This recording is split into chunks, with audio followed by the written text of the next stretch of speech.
Yeah. Come on, Back for Flex. another gangster track. What? The big jock. Yo, we need Flex to drop a bomb on this right now. No vibe, I already killed him. He talking about he killed me, son. What? He killing him. What? He's killing my eardrums. But he laughing at you. You thought you were a man, then you got shot down. Pop a bomb. Then you got shot down. You want to see me with the 4 pound, squeezing off rounds and making you were a man, then you got shot down.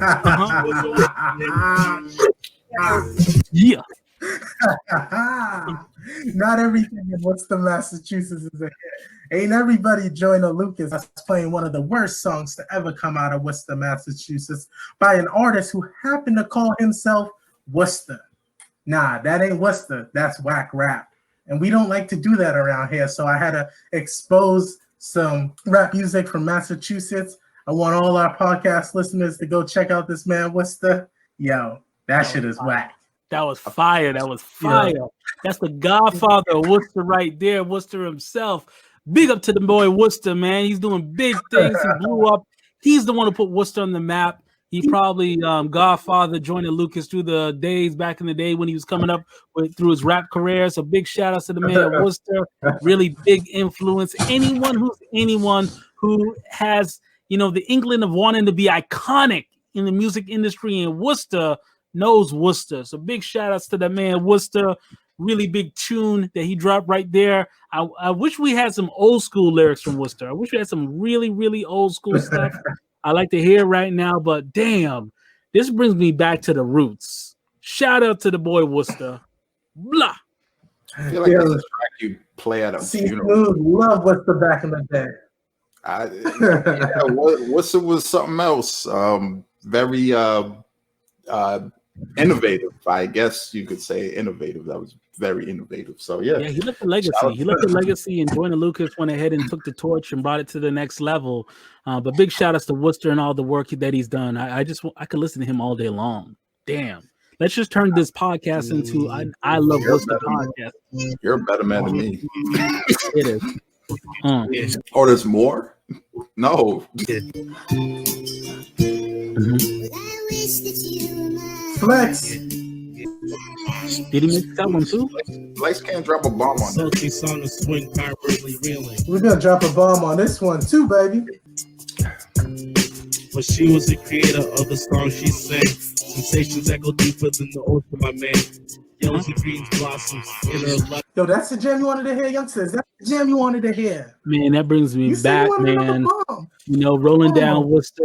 Back in the day, we used to have those big wheel bikes rolling down the street. You got your shorty by your side right quick. Oh, boy. Y'all remember those banana seats on the bicycles, right? You remember those? Damn, shit. That shit was nice. Yeah.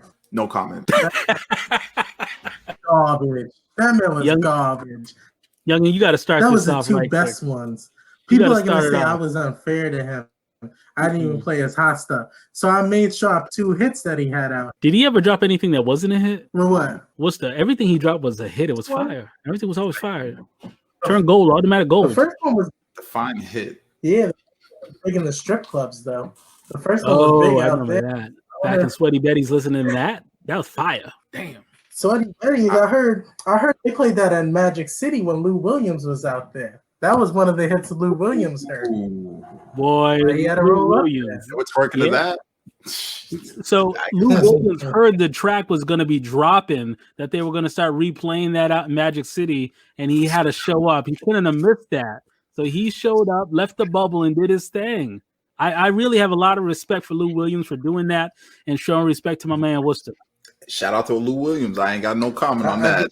I don't blame Lou Williams out there because chicken wings are good in the strip club. You get some chicken wings, you get some catfish, you get some collard greens out there. They're real good in the strip club. I love them too. The thing is, in the strip club, they have dry rub. They use the dry rub. They don't use that wet stuff. I really appreciate that. So you don't have it all dripping all over your clothes and your hands and all that stuff. That buffalo wing dust that they use is nice and dry. It's good. It's great stuff.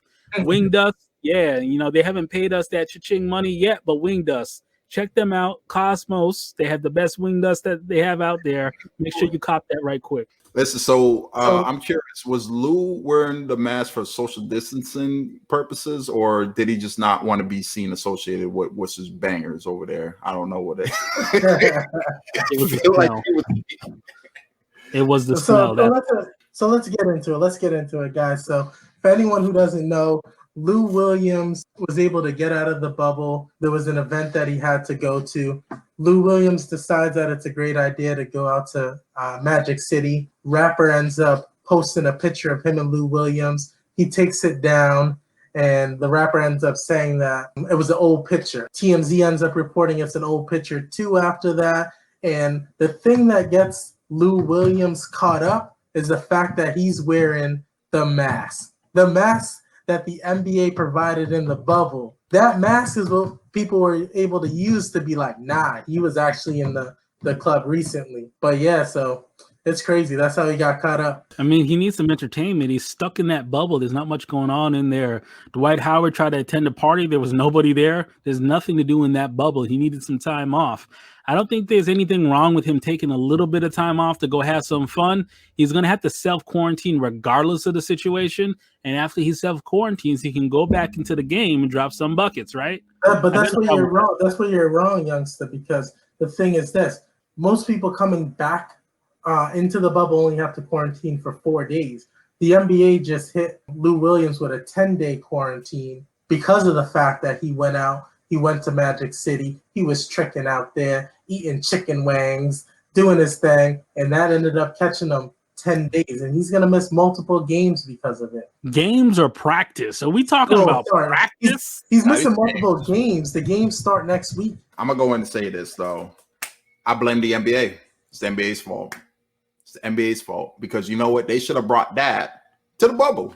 Like, you got massages. There's plenty of massage therapists in Orlando and Central Florida that you could have brought over in the bubble, and they could have been doing some massages to these players, and they would have no need to really go to the strip clubs. Or if it had to be that way, you could just bring the entertainment to the bubble. I believe that. I trust that. Entertainers in the bubble. Yes, we should have definitely done that. They brought the barbershop to the bubble. How come you can't bring the strip club to the bubble? Thank you. Blame it's the the NBA. same thing. What's the difference? I actually had a great idea for what they could have did in the bubble. You ever see how, like on game shows, they have the big blown up bubbles where people can go inside and roll around? They should have put this inside the bubble. Yeah, that's a good idea. They have that in I thought they had that in Orlando. I remember seeing that when I was out in Orlando, the bubble, and they're running around on the lake or the ocean or whatever with that bubble. Yeah. I've seen that. That's a good idea. They should bring that in, and you get in there with your honey. No problem. Protection's already there. That's why David Stern needs ideas like this. Put a spiced up the bubble. You could put cameras in there. It could be a 24/7 reality show. Cha-ching, cha-ching. Money all day, baby. That's what they should have did. All I gotta say is strippers are another need. And like I said, all I gotta go back to that is NBA should have just thought ahead. As far as the bubble thing, I mean, you need some customized bubbles, though. I mean, you got to remember these guys are 7. Some of these guys are 7+. So you need some special accommodations for that, for them tall NBA dudes. So that's all. I mean, not for them, bro. Oh, he's talking about the people going in. No, yeah, it's for the ladies coming in, ladies or men, whatever that they like. You know, they come in and literally in the bubble, and they go from there. They eventually gonna have to get out, though. No, they don't. The plastic's already there for them. Why? Why do they need to get out? You're gonna see plastic and more plastic. You're gonna have to see more than that. You don't like the plastic. It's already there. People like to touch. I don't know. Some people are touch sensitive. I don't know. In Texas, they have a drive-through.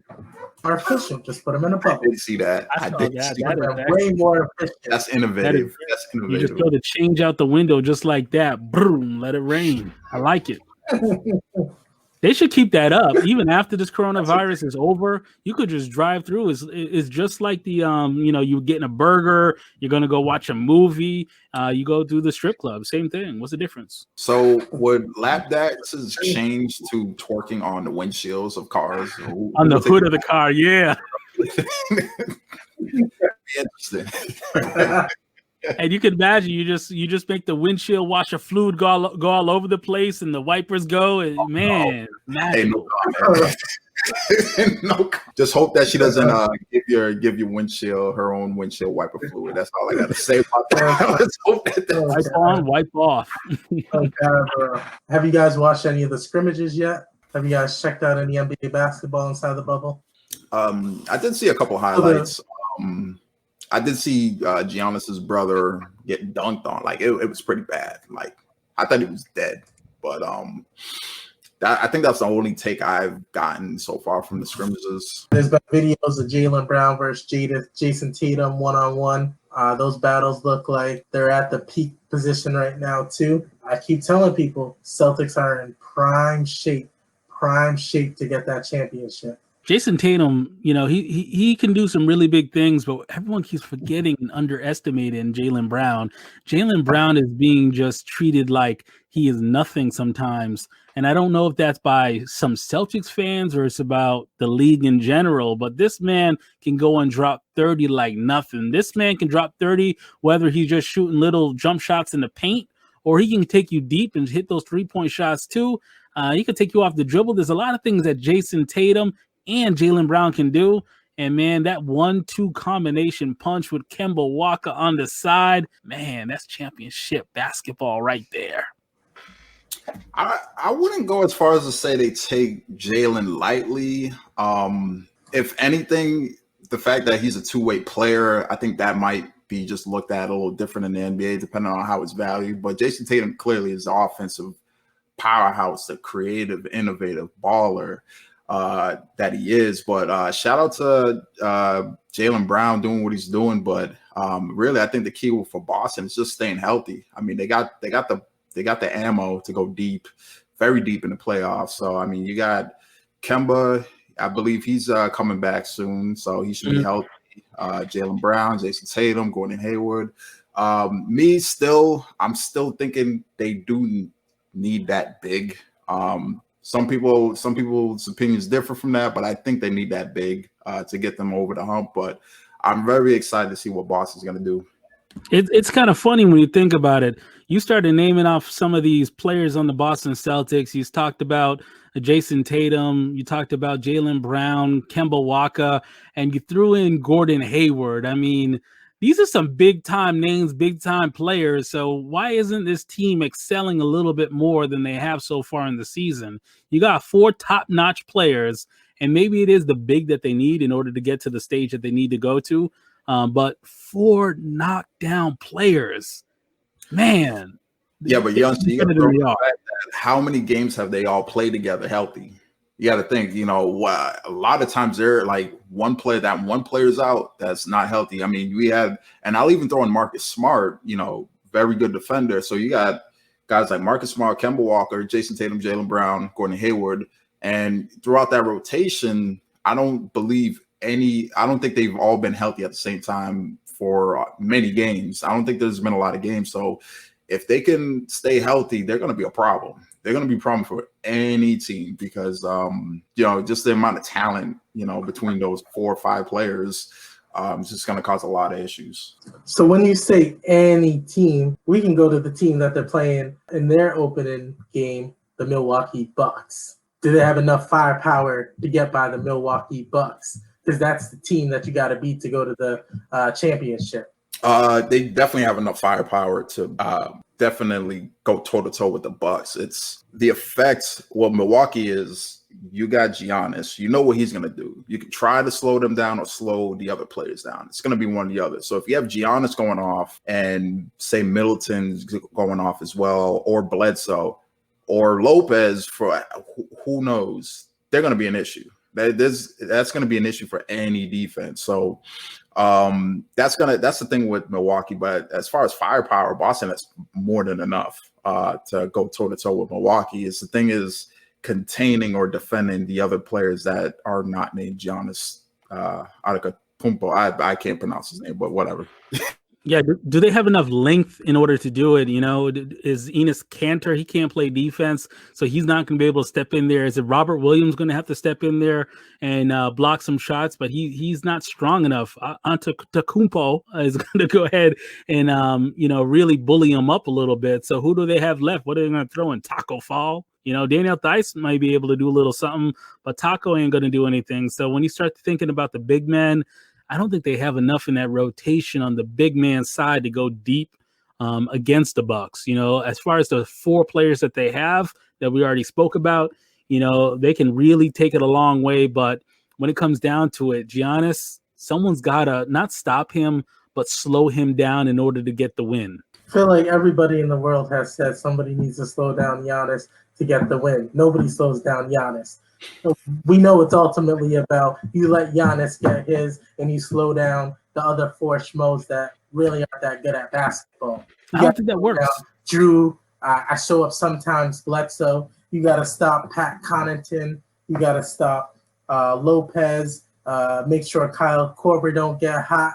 That's how you beat the Bucks. You haven't even said Middleton yet. Did you say Middleton? Did I miss that? I don't care about Middleton. You don't care about all-star three-pointing Middleton? That man who could drop 20 to 25 points? That's not what I call him. You may call him that. I call him the guy who stands next to Giannis. That's why he scores what he scores. Put him on a team without Giannis. I don't even think he would be the 5th best player on the Celtics. I got some news for you, though. He is on the team with Giannis, and he's going to be knocking down those shots when Giannis ends up creating some separation on the floor because he commands the respect of 2 players to guard him at times. So Middleton's going to be open, and if someone gets in his face, he's going to turn around, pass that ball to Bledsoe, and Bledsoe's going to have that little 20-footer that he can knock down too.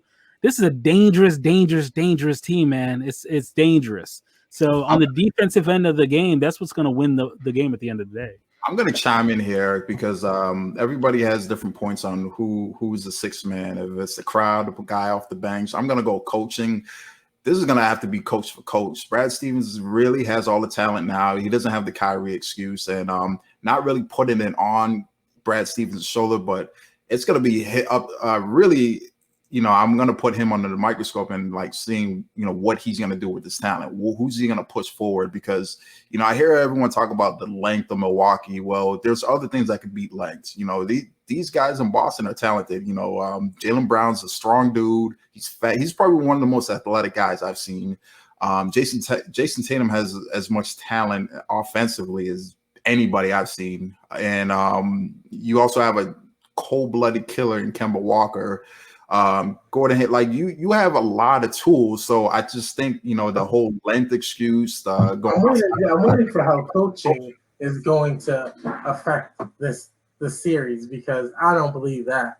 I don't believe anything about coaching winning championships. Nah, this ain't football. This is basketball. You're gonna need a game plan. Well, regardless, you're gonna need a game plan for Giannis. And what Toronto did, bar in mind, I'm not gonna say coaching was the pretty much sole reason, but it had something to do. You have to have a good game plan, and I think Brad Stevens to me is on the hot seat now because he has a plethora of talent.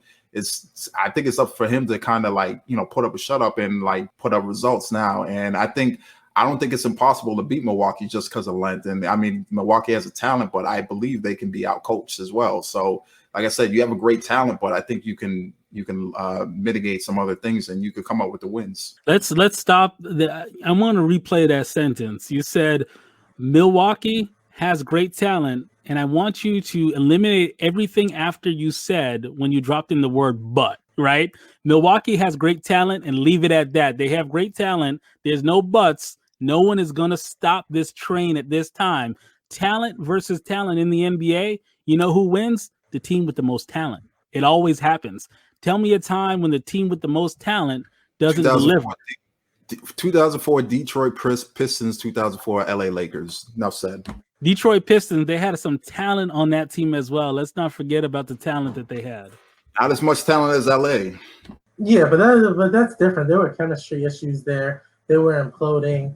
I think there's a lot that goes into it. But I guess I want to step back to you can game plan for Giannis, because I want to hear this, because You mentioned Toronto. I didn't mention Toronto. Giannis, 24-14. Giannis, 30-17. Giannis, 12-23. Giannis, 25-10. Who won? But the reason why I say this is you do not game plan for Giannis. You know he's going to score. I mean, that's not what I'm. I mean, they're different game. Like you're not. So you know the guy. Like it's almost like game playing with Michael Jordan. You know he's going to score. What do you do to shut down the other? Like what do you do to win the ball games? What do you do to win these close games? It's called trying to mitigate all the other resources that are with Milwaukee. Wait, now you're on my side of the argument. You were just on the opposite side. You said you got a coach to stop Giannis. I said you don't have to coach to stop Giannis, and you said, yeah, well, you have to mitigate the other guys. Youngster, am I wrong or am I right? You're right. You're right. So let me clarify. The reason why I'm making this argument is because the reason why I'm making this argument is because Chris Middleton played like crap last year. You look at Chris Middleton last year, and it would be 3 years before that because he only had one year where he was good in the playoffs. Like Chris Middleton, I don't even think Chris Middleton's a star. I think he benefits from that regular season play where things are lax. But when you start to tighten up your defense, Chris Middleton isn't that same guy. So you can shut down all the other guys around Giannis, and it won't matter what Giannis does. That's just my opinion on it. I mean, that's an interesting take. Not going to argue much on that, honestly. I think really we got to remember these are NBA players. They're the best of the best, regardless. So you got to factor in too that these guys are going to have those games where they go on hot streaks, and I think that's the other thing you got to factor in as well. Regardless, you got to play it off of like, oh, this guy's not going to be good. Oh, this guy averages what's so and so. But Drew Bledsoe or Eric Bledsoe could have, whatever you want to call him, could have a good game. And I think that's where it leads into the game plan, where it's like, what do you do to shut these guys down at all costs? Like to really try and give them goose eggs. You want to give them zeros at all costs. Take away their confidence and not have them kind of thrive off of a Giannis or feed off of a Giannis. You want to take that away, and I think that's really what it comes down to. I think that's how you beat the Bucks. That's just. I'll let Youngster jump in here. I don't want to end this guy too much, so I'll let Youngster jump in. No, do your thing, dog. Do your thing. End it right here. My thing is this: at the end of the day, Milwaukee has Giannis and a bunch of bums. All these other guys are bums. Like, they're not on the level of the Celtics. Like I said, I think Chris Middleton would be the fifth best player on the Celtics. I think you sit here and you watch Middleton and people get really lulled into the fact that he plays so well during the season that they think he's a star player. He's not a star player because star players, it's not about whether they get hot. Star players are consistent. Chris Middleton's not. None of those guys are. You can shut them down because they're all bums. This is just my feeling on it. That's all I could say. So with that argument, doesn't that put Brad Stevens more back onto the hot seat as far as if Chris Middleton does go off, does Brad Stevens deserve some of the blame to that? Because does that not go into coaching that's shutting them down? He has the obligation to doing that or putting in the game plans to do that. I don't think he needs to create a game plan to shut down Chris Middleton. I think that goes back to Jaylen Brown. If he's guarding Chris Middleton and Middleton goes off of 30, there's a problem with Jaylen Brown. He should be able to contain that man. It's effort. Like the effort wasn't there for the Celtics. Yes, they won the first game, and then after they lost the second game, it's like the wind came out of their sails. They went back in that third game. They ended up losing, and they just couldn't catch it back again. Is that on Brad Stevens? I think part of that is on Brad Stevens because one thing you can control in basketball is your effort, and I don't think the Celtics did that very well against Milwaukee. I'm going to say this: if Chris Middleton does go off on the Jaylen Brown or Marcus Smart, I'm not going to put that solely on them on effort. I think he can. I think honestly, he's not the worst offense. I'll give him a little more credit than Young. The worst. Give him credit. But I think, I mean, the guy's pretty tall. Like, he could probably shoot over Jaylen Brown as well, or Marcus Smart. So I'm not going to put that solely on effort, but I mean, it does play a role, obviously. But I think effort plays a huge role. At some point, Jaylen Brown has to look at him and say, I'm going to do what Michael Jordan did to Tony Kukoc. You ain't scoring no points. You're going to get shut down.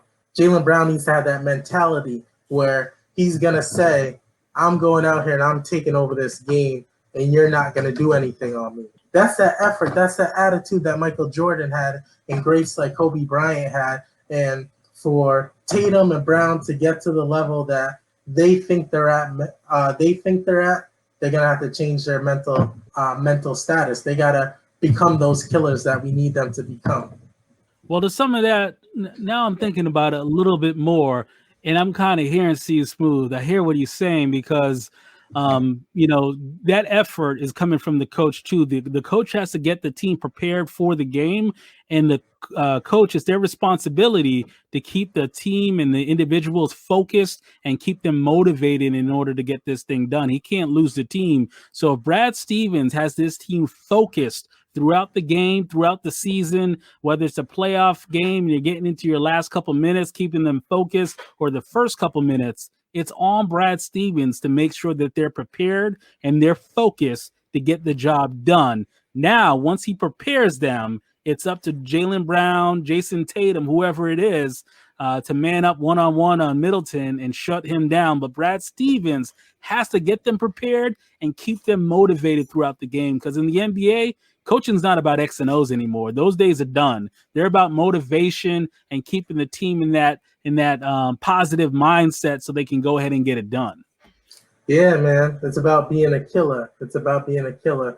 So what I wanted to go into next is there's a lot of great matchups in the West. I keep focusing on that playing game. So we all know the West has moved to a different system just for this bubble period where the 8th and the 9th place team are going to have to play that playing game. Right now, you're looking at Zion Williamson in New Orleans. You're looking at Dame Lillard. I believe it's the Utah Jazz. And I can't remember the other team off the top of my head right now, but there's a bunch of teams that we're looking at, and we're going to have to see who's coming out of the West, who's going into that playoff game. Do you guys think that Zion Williamson will be able to make up that ground and be able to get into the 9th seed to be able to get into that playing game? Yes, absolutely. Yes. I think Zion is ready. He took his time off in the beginning. He had to get healed up, get that knee ready. But I think he's fully focused and he understands exactly what he's up against. He has a really good player in Lonzo Ball that he's teaming up with. They got some other really good players, young players that are there, and I think they have a lot to prove at this point. So I think that team is really going to push through. They're going to get that 9th spot. And, if they don't get the 9th spot, it's not like they're going to get lucky and be able to get, I don't know, a great draft pick in like Melo Ball or something like that. But I think they're going to do well enough to get themselves in that 9th seed. Yeah, so it's not the Utah Jazz. I meant the Memphis Grizzlies, the 8th seed. Sacramento's the 11th seed, and then San Antonio's the 12th seed. So New Orleans, the Kings, and the Spurs are all tied right now. And the Portland Trail Blazers are technically one game back in the loss column because they played more games. And the NBA said they're going to break it down by percentages now. But ultimately, you have those 4 teams fighting for one spot unless the Memphis Grizzlies have an epic collapse. So of those 4 teams, the Trailblazers, the Pelicans, the Kings, and the Spurs, who do you think is going to be that 9th seed? I think a lot has to go right. The Pelicans, as far as like how the NBA is, how exciting it's going to be. And, how the NBA is. I'm not going to go into detail about that, but I got to go. I think a lot of people are sleeping on Portland. I think Dame's going to push that team. He pushed them to go back into the bubble anyway. And I think Dame's pretty experienced. He's one of the natural killers that really does get slept on in the league, and I could see Portland kind of making a surprise. Assuming Memphis kind of collapses or things like that. So Yeah. I'll just go with that. I'm not even talking about collapsing. I'm saying who's going to get that last seed, saying Memphis. The last seed spot. The 8th seed. Who's going to join them in the play-in game? I'm going with Portland. With Portland. Dame time. Dame time. That's all I'm going to say is Dame time. That's it. Dame Lillard is not going to miss this opportunity, man. Just thinking about him in general, he said that he wasn't even wanting to join this thing. He didn't want to go to the bubble if his team didn't have an opportunity to make it to the playoffs. This man has that drive, that killer instinct, and he's going to propel that Portland Blazer team into that playing game. I'm not worried about that at all. Like I said before, it is Dame time. Yeah, I actually think the interesting part is the Grizzlies are set up to collapse. The NBA really screwed over the Grizzlies in this situation. I don't know if you guys seen the Grizzlies schedule, but it's insane, bro. Portland, the Pelicans, the Jazz, the Thunder, the Raptors, the Celtics, and ended off with a tasty game against the Milwaukee Bucks. You went against Murderers Row. That's a horrible schedule. I'm sorry. that is terrible. I don't know who That's terrible. Baby. This is crazy. Like, I've never seen a schedule like that. How do you go from playing basketball for a week to basically playing every hard team that exists in the NBA? Like, I don't know that it could have been any harder for them. Well, are we kind of sleeping on Ja Morant though? I know he's a rookie, but he's been exciting the whole year. So who knows? Maybe he could prove us all wrong. I can't see him beating all those teams. I can't see Memphis beating all those teams. But Ja Morant's been like he shocked me. I knew he was going to be good, but I didn't expect him to be this good this quick. So who knows? I agree. If you want to look at a cream puff schedule compared to that, there's an NBA team who gets to play the Nets, the Magic, the Wizards. That's 3 of the 8 teams that they play. And they also get to play the Grizzlies. They play the Heat, the Trailblazers, and they play the Bucks. That team happens to be the Boston Celtics. The Boston Celtics really have 3 or 4, I don't want to say easy games, but they're cream puffs compared to the schedule of everybody else. I don't know what the Memphis Grizzlies did wrong, but whatever they did wrong, I feel bad for them because it's not going to end well for them. It just can't. You have Ja Morant, although he's a very good player, he's going to be bordering superstar level in 3 or 4 years. I just think that's too much to ask for a young player to do. What do you guys think about the first matchup on Thursday night? It's actually the second matchup on Thursday night. The Clippers versus the Lakers. You start off with a bang. You start off with a real bang in the NBA. That's going to tell a lot. That game is going to tell a lot. I think the bubble thing, pushing this off. I mean, I think it's clear with what happened to Kobe Bryant. If you want like a perfect storybook ending, you're looking to have the Lakers win the title, and LeBron's definitely going to push that. But also Kawhi Leonard, he is out of this world, literally. Like you could even he doesn't even talk, so he's out of this world. So I think this is going to be, out of the West, I think they're the 2 giants out there, not named Golden State, that's a whole different topic, but I think that's going to tell a lot, that matchup. Who's going to be the bulldog out west, and I'm looking forward to seeing it. I'm actually really excited to see what the Clippers do. So I don't know what your take is. What do you think about that matchup? Clippers are going to take the W on that one. Clippers are taking the W no matter what. They're taking the W on that one. That's a strong lineup that they have there. The only thing that I think is going to hold back the Lakers a little bit is Avery Bradley. He didn't join that bubble. He decided not to play. That's a huge piece of that team.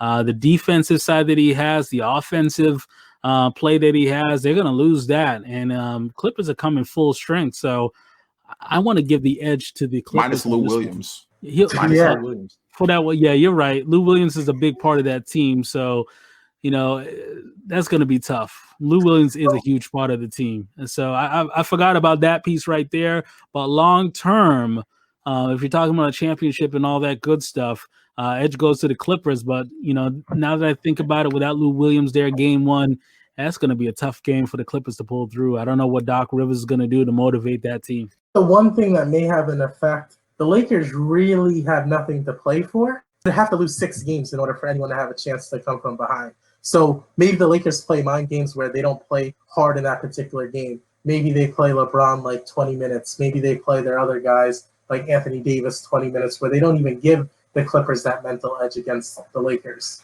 So I want to see if they play mind games with them in that fashion where they treat it like a preseason game. If I was the Lakers, I wouldn't even play Anthony Davis. I'd sit him on the bench. That man is going to roll an ankle, sprain a back, or something along those lines. Sit him down. The man is too injury prone. Let him rest.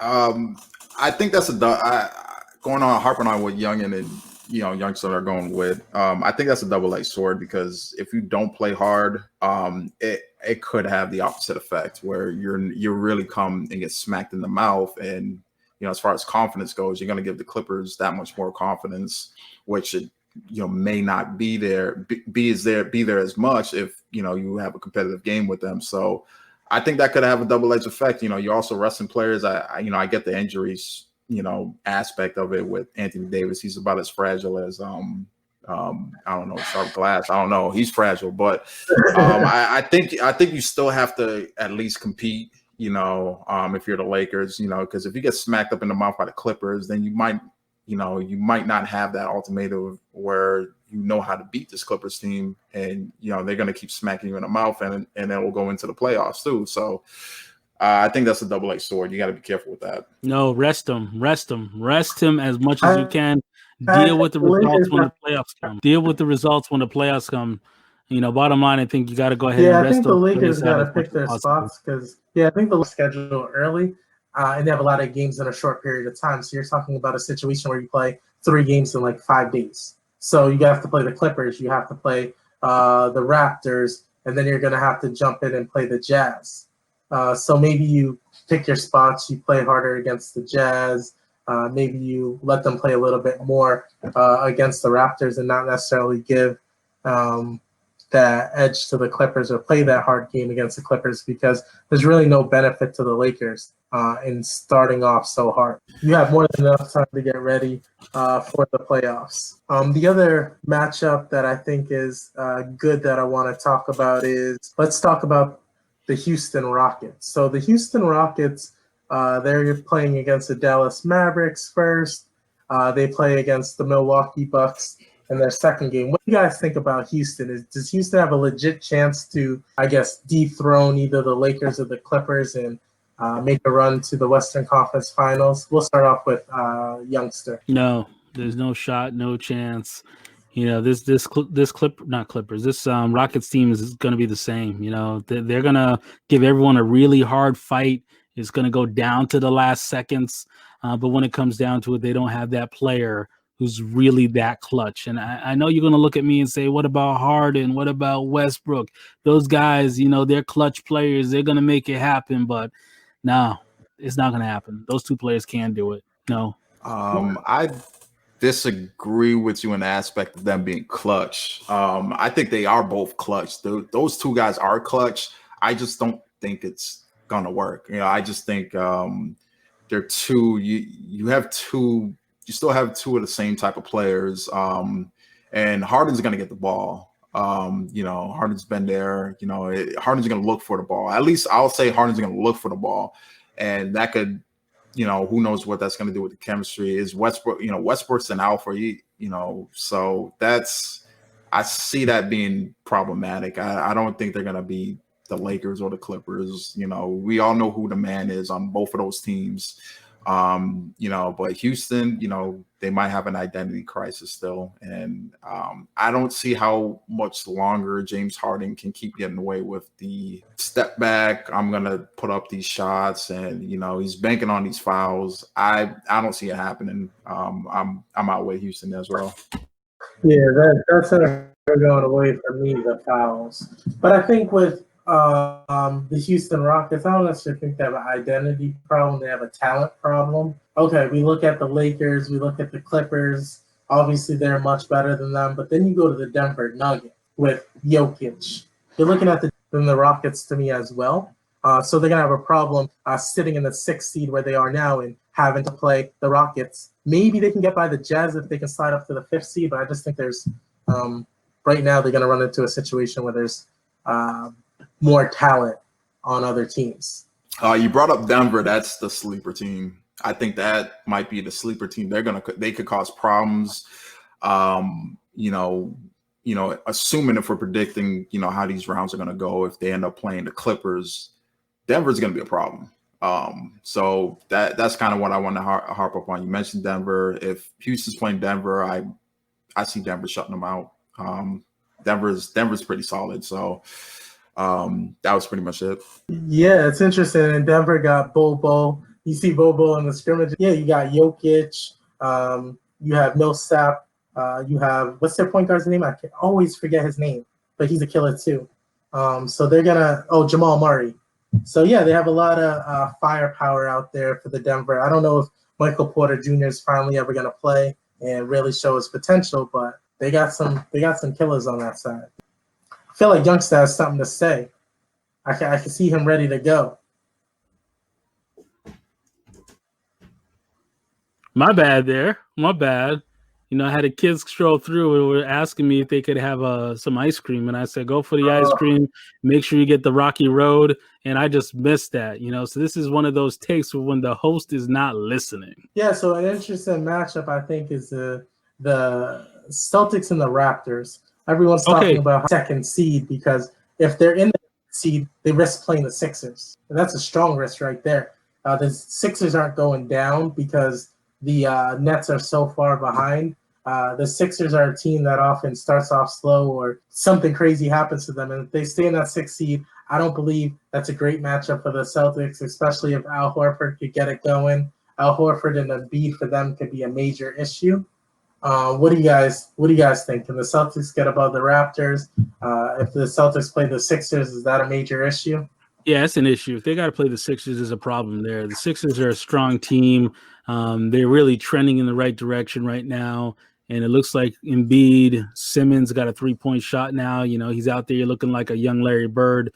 There's a lot that's going to go down with the Sixers at this time. But I think the Sixers are really going to give the Celtics a run for their money. So it's really important for the Celtics to get the seeding right. I'm not too worried about the Celtics versus the Raptors. Raptors is always a tough team to play, but the Celtics are going to be able to push by them if they have to face them at any point.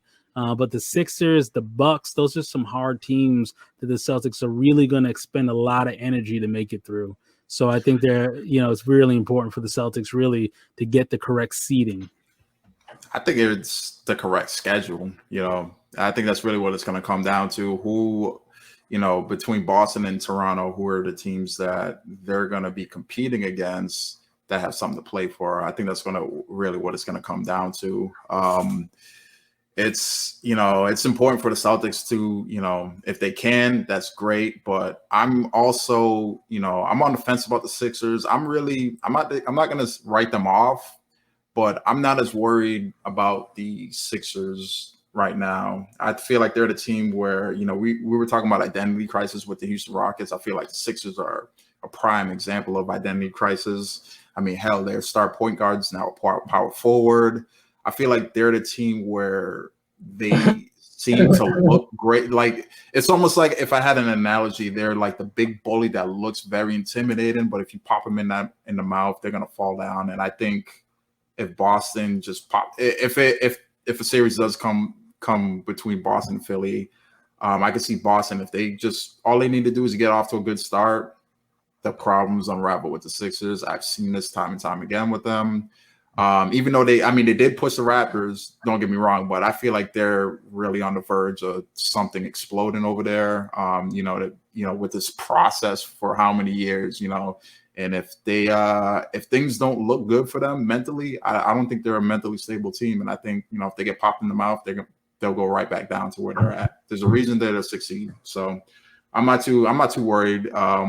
I'm a little worried with the Sixers more than other teams, but I'm not too worried. It's not a, oh my God, they're playing the Sixers. I'm not too worried. You pop the Sixers in the mouth, they're falling down. Boxing has had a renaissance. I don't know if you got to see the video yet of the boxing match between the two ladies where the 7-second knockout happened. Did you get to see that, C Smooth? I saw it. By the time I saw it, it was already over. That was the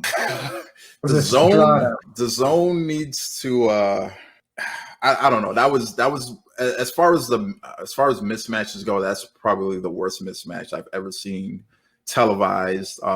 Literally Strada goes and walks over to the other corner. You could tell it's gonna go bad because you see, I don't even know the other fighter's name, unfortunately, but you could hear the commentator. Like, if you watch this video, it's terrible. You hear the commentator, he's like, oh, I think this lady, she has an 8-0 record, but the boxers she fought haven't had a win. And I'm like, you already know where this is going. Estrada's gonna make quick work.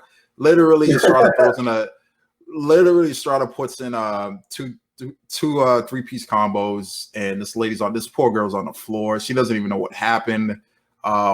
It was a word. Like, I can't even brag. Like, I don't even know how to brag about that one. That was pretty bad. That thing was crazy. So that knockout was insane.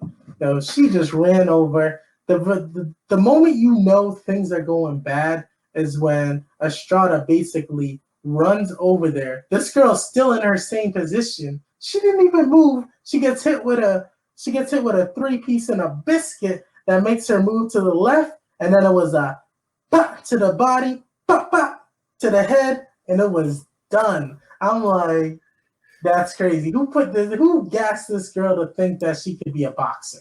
Who gassed her?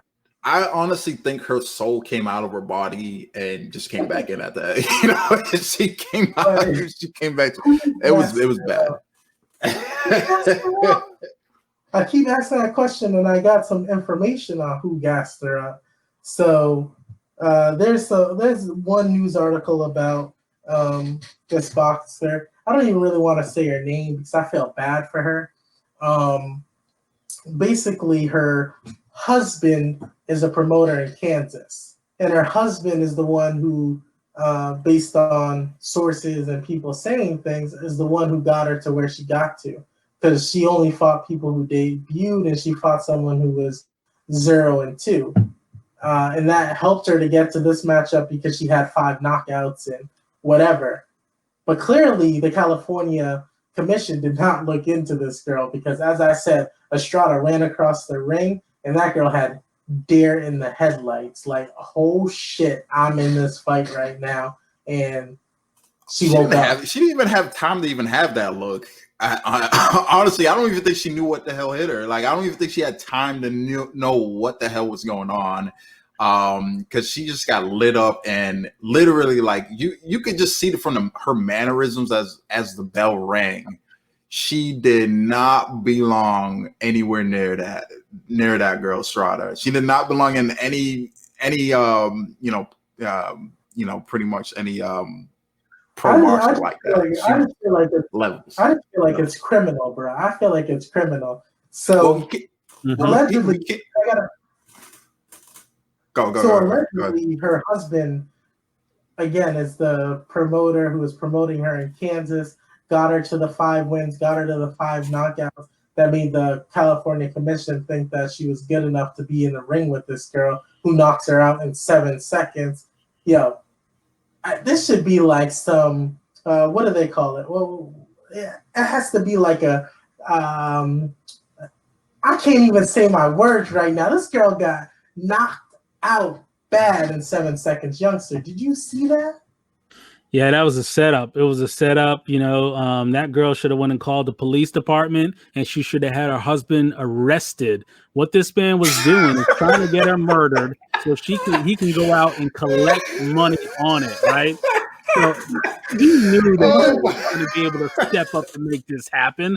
There was no shot that she had in this deal. He gassed her up, sent her out there to go get slaughtered, and he was going to go collect on her death. That was the plan. You know, and shout out to her. You know, she did get knocked down, but she got up and she walked out the ring. They didn't throw on a stretcher and carry her out. So her husband Thank right now goodness. is feeling like a fool right now because he didn't get a chance to collect.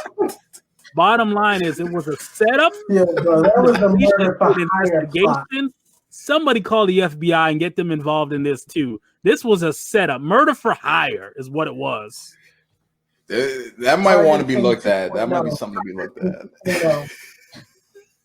You know, they're gonna have a documentary on this one day because I just couldn't believe it when I saw the sources saying that, you know, the husband is actually a promoter. There's actually articles out there, which is crazy, that she did, where the writers admitted that the promoter is the one who contacted them to get her press, and didn't even say that the promoter is her husband. Just straight wild stuff like that. They got this girl to the big dance, and she got knocked the fuck out. That's what happened. But, well, I'll say this, just another reason why people shouldn't look at records solely to really as an indicator on how good a professional fighter is, because lo and behold, here's a perfect example of records not meaning. I'm not gonna say they don't mean shit, but I mean, you got to look into these records. You got to look into who they're fighting. MetLife needs to look into that and cancel that insurance. That's what needs to happen. Yeah, I got a fight that I know even youngsters gonna buy. Youngster isn't really into boxing, but I know this fight's gonna get him into boxing. Mike Tyson is fighting Roy Jones Jr. Damn, Tyson gonna knock him the fuck out. You know that. Tyson is back, man. He is back. I mean, I've seen him in the gym swinging and getting stronger, and his movement is back. He got that power again. Tyson is back in business. I'm telling you, this man has one more knockout left in him. One more, and he's gonna do it to Evander Holyfield. Let's fact check. Twice, 3 times, but at the end of the day, he's gonna knock this man out. All right, let's fact check here, because this is Iron Mike. I'm not gonna negate that, but when was the last bout Mike Tyson has done? What do you remember when Mike Tyson's last bout was? It's about 15 years ago. Roy Jones, granted, he's been getting knocked KO'd, but I believe his last bout was less than 5 years ago or around that. So I'm not saying Roy Jones is ever going to put Mike Tyson on the floor. This seems to be an exhibition on and off. I don't know. They say it's an exhibition, but they say they're going to kill each other. So I got to say this. Roy, run, Roy. And I don't think Mike's going to catch him. Mike's not going to catch him. I mean, his last bout was 15 years ago. If Roy runs, then this is going the distance. So that's pretty much where I'm going to go with that. I never thought we were gonna see a geriatric fight on the big time. We're really seeing Roy Jones fight and Mike Tyson. Both of these dudes were relevant in the early 2000s, like the early 2000s, and Mike Tyson was getting beat up in the early 2000s. So it's just crazy that we're gonna watch this fight, and they're gonna get paid. They're gonna get paid big time. They're probably gonna make 8 figures on this one. I wouldn't be shocked. I just don't even know what to say about it besides this is really a clown show. Like, this is ridiculous. As a fan of boxing, I was actually pretty disappointed with the Conor McGregor Floyd Mayweather fight. Just as the skill aspect, looking at the skill aspect and seeing how much money they were making, it's almost like a mockery to the sport. And seeing this, like 2 old, way past their prime boxers do an exhibition and get paid filthy money. It just goes to show you that names sell. That's it. The name's gonna sell. So hey, shout out to them. Shout out. What's interesting to me is you want Roy Jones to run. I think you're thinking of the Roy Jones in the 90s. This man's like, how old? Like 50 years old, probably. That man ain't running nowhere. They're gonna be like rock'em, bop'em, sock'em robots. Listen, Mike Tyson is a natural heavyweight. Roy was one of the greatest super middleweights I've ever seen, anybody's ever seen. He's ballooned up, obviously, with age, but he can still get on his bicycle. I expect him to, stick and move and get the hell out of the way, because you just don't know what you're going to expect with Mike Tyson. You do not want to eat a left hook. I would not want to eat a left hook. I don't think there's anybody on this planet that wants to eat a left hook from any age of a Mike Tyson. Mike Tyson could be on a hospital bed. I still want to eat a left hook from him. So I just say stick a move. If you're Roy, if he's smart, he's gonna stick a move, get the hell out of the way. Display your talents. They're both are the two most talented boxers we've probably seen, and just make it a fun exhibition.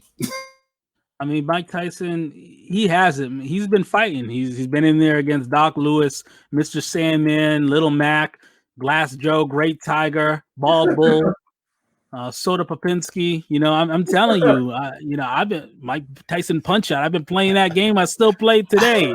That man is great. He's gonna come back and he's gonna make that living, and he's gonna take this man out like he was Soda Popinski and knock him the fuck out. Hey, plot twist here. Plot twist here. As soon as the bell rings, they just go to the middle of the ring and just hug each other. They get that money.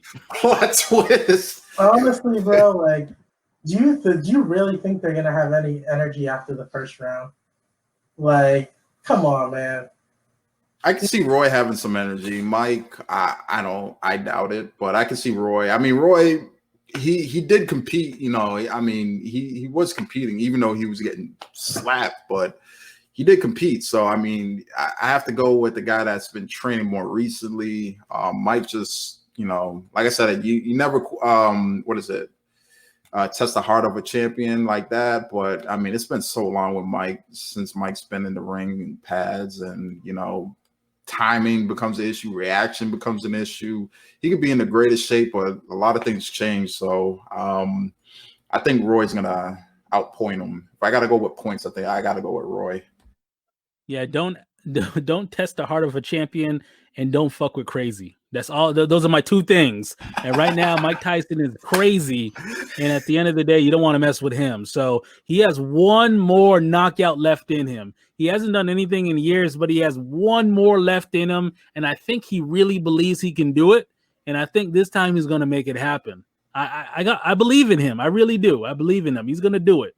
The one thing you said that's 100% right, youngster, is you don't mess with crazy.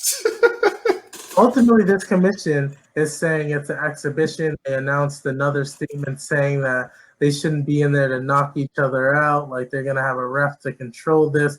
It's just like a fun little exhibition. Bro, this is Mike Tyson. Mike Tyson does what Mike Tyson's going to do. If you do not want this to be an exhibition, it's not going to be an exhibition. But the thing is... Hold on. Give me a ref in the world that's going to stop Mike Tyson from doing what he's going to do.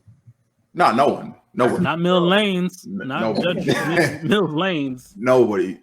But I think Roy. I think what's on the side of Roy Jones is even he knows that, and he knows not to really play with crazy. So I can't see Roy standing toe to toe with Iron Mike Tyson. Like, I don't see it happen. He's gonna get on his bicycle. He's gonna do some footwork. Mind you, I might be reminiscent on the old Floyd, but I think Floyd could still. I think he's gonna have a little bit quicker footwork than Mike. He's a natural super middleweight. Yeah, he's bigger, but his footwork's naturally. He's gonna be a little bit quicker. He's gonna have to just move, duck, and dodge, and get the hell out of there, because you don't know what the hell Mike's gonna do, and you don't want to eat that. I can't see Roy eating that. Bro, I'm gonna tell you this for real. Both of them are crazy. You think Roy Jones ain't equally as crazy? This man signed up to fight Mike Tyson. Roy ain't right. I agree. I can't disagree with that, but I don't think Roy is crazy enough to stand there and eat a left hook from Mike Tyson. I don't think anybody's that crazy. You're pretending that it's a choice. That man in his old man orthopedic shoes, he may not be able to move like that. He may be stuck there. You give that man way too much.